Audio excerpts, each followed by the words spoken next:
இது ஃபர்ஸ்ட் மலேசியாவின் செய்திகள் உங்களுக்காக.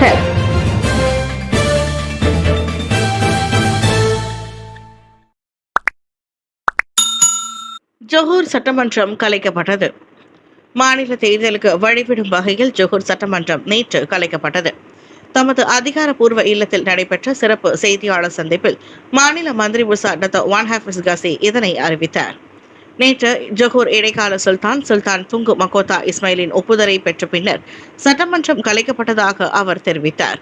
தேர்தல் ஆணையத்தின் அதிகாரப்பூர்வ தீர்மானத்திற்கு உட்பட்டு ஜனநாயக செயல்முறைக்கு வழிவிடும் வகையில் இம்முடிவு எடுக்கப்பட்டதாக அவர் கூறினார். ஜொஹூர் மக்களுக்கு ஒரு நிலையான மற்றும் வலுவான அரசாங்கம் தொடர்ந்து கிடைப்பதை உறுதி செய்யும் நோக்கத்தில் இம்முடிவு எடுக்கப்பட்டதாக அவர் விவரித்தார். இது தொடர்பாக ஜொஹூர் மக்களின் நல்லிணக்கத்தை பேணுவதற்கும் அனைத்து அரசியல் கட்சிகள், தலைவர்கள் மற்றும் ஆதரவாளர்கள் இந்த ஜனநாயக செயல்முறையுடன் முழு மரியாதையுடனும் விவேகத்துடனும் எதிர்கொள்ள வேண்டும் என்று வான் ஹாஃபிஸ் கேட்டுக்கொண்டார். கடந்த 2022ஆம் ஆண்டு நடைபெற்ற ஜொஹூர் மாநில தேர்தலில் 56 தொகுதிகளில் 40 தொகுதிகளை தேசிய முன்னணியின் அம்னோவும் 12 தொகுதிகளை நம்பிக்கை கூட்டணியும் வென்றது. 3 தொகுதிகளில் பெரிக்கத்தான் நேஷனலும் 1 தொகுதியை மூடா கட்சியும் வென்றன. சக நாட்டவரால் தாக்கப்பட்டு மியான்மர் ஆடவர் பலி, மனைவி காயம். ஞாயிற்றுக்கிழமை பினாங்கு புக்கிட் மேதாஜாம் சிம்பாங் அம்பாட்டில் உள்ள தாமான் பெலிபிஸில் நிகழ்ந்த கைகலப்பின் போது சக நாட்டவரால் தாக்கப்பட்டு மியான்மரை சேர்ந்த ஆடவர் ஒருவர் உயிரிழந்த வேளையில் அவரின் மனைவி காயங்களுக்கு ஆளாகினார். விசாரணைக்கு உதவ 38 வயது மியான்மர் நாட்டவர் ஒருவர் உட்பட 2 போலீஸ் கைது செய்ததாக தெற்கு செபரங்பிரை மாவட்ட போலீஸ் தலைவர் சூப்பரிண்டென்டென்ட் ஜெய் ஜனவரி சியோவோ தெரிவித்தார். பிற்பகல் சுமார் 3:20 மணிக்கு நிகழ்ந்த இச்சம்பவத்தில் உடலில் ஏற்பட்ட பல கத்திக்குத்து காயங்கள் காரணமாக பாதிக்கப்பட்ட 31 வயது ஆடவர் சம்பவ இடத்திலேயே உயிரிழந்தது உறுதி செய்யப்பட்டதாக சூப்பரிண்டென்டென்ட் ஜெய் ஜனவரி சியோவோ தெரிவித்தார். அதே வேளையில் காயங்களுக்கு ஆளான அவரின் 26 வயது மனைவி தற்போது செபரங்ஜியா மருத்துவமனையில் சிகிச்சை பெற்று வருவதாக அவர் தெரிவித்தார். மேலும் உயிரிழந்தவரின் உடல் பிரேத பரிசோதனை நடவடிக்கைக்காக அதே மருத்துவமனைக்கு அனுப்பப்பட்டதாக அவர் தெரிவித்தார். குடும்ப பிரச்சனையால் இருவருக்கும் கைகலப்பு ஏற்பட்டது முதற்கட்ட விசாரணையில் கண்டறியப்பட்டதாக ஜெய் கூறினார். அண்ணா நூற்றாண்டு நூலகத்தை பார்வையிட்ட யுனேஸ்வரன். மலேசியாவிற்கும் தமிழ்நாட்டிற்கும் இடையிலான உறவு பல நூற்றாண்டுகளை கடந்த வரலாற்று பின்னணியை கொண்டது. வர்த்தகம், கலாச்சாரம், மொழி மற்றும் கல்வி ஆகிய துறைகளின் வழி உருவான இந்த பிணைப்பு நேற்று இரு நாட்டு மக்களுக்கும் இடையிலான நெருக்கமான உறவாக இன்று மாறியுள்ளது.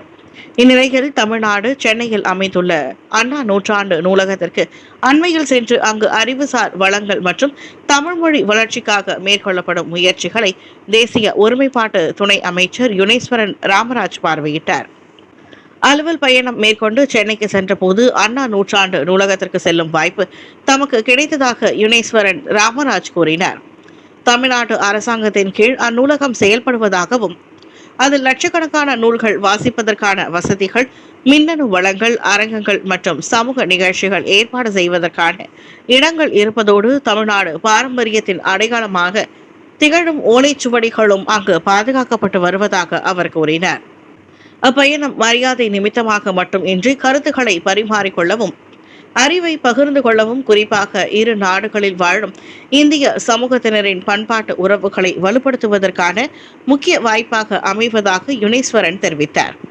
இதனிடையே இரு நாடுகளுக்கு இடையிலான அறிவு, பண்பாடு மற்றும் வரலாற்று உறவுகள் தொடர்ந்து வலுப்பெற்று அவை மக்களுக்கு பயனளிக்க வேண்டும் என்று யுனேஸ்வரன் வலியுறுத்தினார். லிண்டோன் 24 ஜாம் திட்டம் நேற்று முதல் அமல். திங்கட்கிழமை தொடங்கி அமலுக்கு வரும் 1969ஆம் ஆண்டு ஊழியர்களின் சமூக பாதுகாப்பு சட்டம் 4 கீழ் 90 லட்சத்திற்கும் அதிகமான சமூக பாதுகாப்பு அமைப்பு பெர்காசோ சந்தாதாரர்கள் வேலை நேரத்தை கடந்தும் 24 மணி நேரமும் முழுமையான விபத்து பாதுகாப்பை பெறுகின்றனர். சட்ட திருத்தத்தின் மூலம் அறிமுகப்படுத்தப்பட்ட லிண்டோங் 24 ஜாம் எனப்படும் இந்த 24 மணி நேர பாதுகாப்பு திட்டம் பொது விடுமுறை நாட்கள் உட்பட பெர்காசோ சந்தாதாரர்களுக்கு பாதுகாப்பு வழங்குவதாக மனிதவள அமைச்சர் டத்தோஸ்ரீ ரமணன் ராமகிருஷ்ணன் தெரிவித்துள்ளார். தற்போது பணியில் இருக்கும் அனைத்து முறைசார் தொழிலாளர்களுக்கும் இந்த பாதுகாப்பு தானாகவே நடைமுறைக்கு வரும் என்பதால் முதலாளிகளோ அல்லது தொழிலாளர்களோ இதற்கு புதிய பதிவு எதையும் செய்ய வேண்டியதில்லை. எனினும் 1ஆம் தேதிக்கு பிறகு புதிதாக வேலைக்கு சேருபவர்களை முதலாளிகள் வழக்கம் போல் பெர்காசோவின் அமைப்பில் பதிவு செய்ய வேண்டும். இந்த லிண்டோங் 24 ஜாம் திட்டத்திற்கான சந்தா தொகையை தொழிலாளர்களை முழுமையாக ஏற்கும் வேளையில் இது 6000 ரிங்கெட் சம்பள உச்சவரம்புக்கு உட்பட்டு தற்போதைய மாத சம்பளத்தில் 0.75 விழுக்காடு என்ற ஆரம்ப விகிதத்தில் கணக்கிடப்படும். மக்களின் நல்வாழ்வில் அரசாங்கம் தொடர்ந்து கவனம் செலுத்தும். பொருளாதார சவால்கள் மற்றும் நிச்சயமற்ற புவிசார் அரசியல் நிலைத்தன்மைகளை நாடு எதிர்கொள்ளும் நிலையிலும் மக்களின் நல்வாழ்வை மேம்படுத்துவதற்கும் வாழ்க்கை செலவின சுமையை குறைப்பதற்குமான முயற்சிகளில் அரசாங்கம் தொடர்ந்து கவனம் செலுத்தும். நாட்டின் பொருளாதார வளர்ச்சியின் வேகத்தை தக்க வைத்துக் கொள்ளும் அதே வேளையில் மக்களின் நலன் தொடர்ந்து பாதுகாக்கப்படுவதை உறுதி செய்வதற்காக பல்வேறு நடவடிக்கைகள் அமலில் இருப்பதாக பிரதமர் டாக்டர் ஸ்ரீ அன்வார் இப்ராஹிம் தெரிவித்தார். உலகளாவிய பொருளாதார நெருக்கடிகள், பருவநிலை மாற்றம் மற்றும் விரைவான தொழில்நுட்ப வளர்ச்சிகள் உட்பட பல்வேறு சவால்களை எதிர்கொள்வதில் மக்களிடையே இருக்கும் ஒற்றுமையையும் குடும்ப உணர்வுமே நாட்டின் முக்கிய பலமாகும் என்று டாக்டர் ஸ்ரீ அன்வார் இப்ராஹிம் கூறினார். செயல்படுத்தப்படும் ஒவ்வொரு கொள்கை மற்றும் திட்டங்களும் மக்களை நேரடியாக சென்றடைவதை அரசாங்கம் தொடர்ந்து உறுதி செய்யும் என்று அவர் குறிப்பிட்டார். மாட்சிமை தங்கிய மாமன்னர் சுல்தான் இப்ராஹிமின் பிறந்த நாளை ஒட்டி நேற்று நடைபெற்ற விருதளிப்பு விழாவில் அன்வார் உரையாற்றினார். மலேசியாவில் செயல்படும் அனைத்து சமூக ஊடக தளங்களும் சட்டங்களுக்கு கட்டுப்பட வேண்டும். நேற்று தொடங்கி 2025ஆம் ஆண்டு இணைய பாதுகாப்பு சட்டம் ஆன்சாவின் கீழ் குழந்தை பாதுகாப்பு விதிமுறை சிபிசி மற்றும் இடர் குறைப்பு விதிமுறை ஆர்எம்சி ஆகியவை அமல்படுத்தப்பட்டதை தொடர்ந்து மலேசியாவில் செயல்படும் அனைத்து சமூக ஊடக தளங்களும் அந்த சட்டங்களுக்கு கட்டுப்பட வேண்டும். பாதுகாப்பான இணையத்தை உறுதி செய்வதற்கும் குறிப்பாக பாதிப்பை ஏற்படுத்தும் உள்ளடக்க அச்சுறுத்தல் மற்றும் இலக்கவியல் தொழில்நுட்பத்தின் தவறான பயன்பாடு ஆகியவற்றிலிருந்து சிறார்களை பாதுகாப்பதற்கும் இந்த நடவடிக்கை அவசியமானது என்று தொடர்பு அமைச்சர் டாக்டர் ஃபாமி ஃபாட்சில் தெரிவித்தார். இணைய பாதுகாப்பை வலுப்படுத்தவும் இலக்கவியல் சேவை வழங்குநர்களின் பொறுப்பை அதிகரிக்கவும் அரசாங்கம் எடுக்கும் நடவடிக்கைகளில் அமலாக்க உரிமம் மற்றும் சரிபார்ப்பை செயல்படுத்துவதும் அடங்கும் என்று ஃபாமி ஃபாட்சில் கூறினார். மாட்சிமை தங்கிய மாமன்னர் சுல்தான் இப்ராஹிமின் பிறந்தநாளை ஒட்டி நேற்று நடைபெற்ற விருதளிப்பு விழாவில் கலந்து கொண்ட பின்னர் ஃபாமி செய்தியாளர்களிடம் பேசினார். 3R போன்ற உணர்வு பூர்வமான பிரச்சினைகள் மிகுந்த பொறுப்புடனும் கவனத்துடனும் அணுகப்பட வேண்டும். மாமன்னர் ஒற்றுமையை பாதித்து நாட்டின் நிலைத்தன்மைக்கு அச்சுறுத்தலாக அமையக்கூடிய மதம், இனம் மற்றும் அரசு நிறுவனம் தொடர்பான உணர்வு பூர்வமான பிரச்சினைகளை கையாள வேண்டாம் என்று அனைத்து தரப்பினர், குறிப்பாக அரசியல் தலைவர்களுக்கு மாட்சிமை தங்கிய மாமன்னர் சுல்தான் இப்ராஹிம் நினைவூட்டினார். நாட்டின் அமைதியையும் செழிப்பையும் உறுதி செய்வதில் பன்முகத்தன்மை கொண்ட சமூகத்தின் நல்லிணக்கமே அடித்தளம் என்பதால் இது தொடர்ந்து பாதுகாக்கப்பட வேண்டும் என்று மாமன்னர் வலியுறுத்தினார். நேற்று கோலாலம்பூர் இஸ்தானா நெகிராவில் நடைபெற்ற மாமன்னர் சுல்தான் இப்ராஹிமின் பிறந்தநாள் கொண்டாட்டத்தில் ஆற்றிய உரையில் அவர் அதனை தெரிவித்தார்.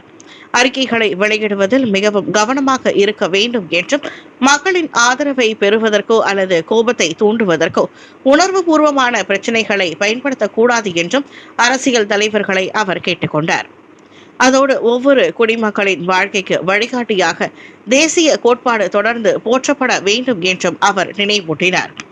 வெறும் கோட்பாடாக மட்டும் இல்லாமல் மக்களின் ஒற்றுமை வலுவாக நிலைத்திருப்பதை உறுதி செய்ய தேசிய கோட்பாட்டை புரிந்து கொண்டு நடைமுறைப்படுத்த வேண்டும் என்று சுல்தான் இப்ராஹிம் வலியுறுத்தினார்.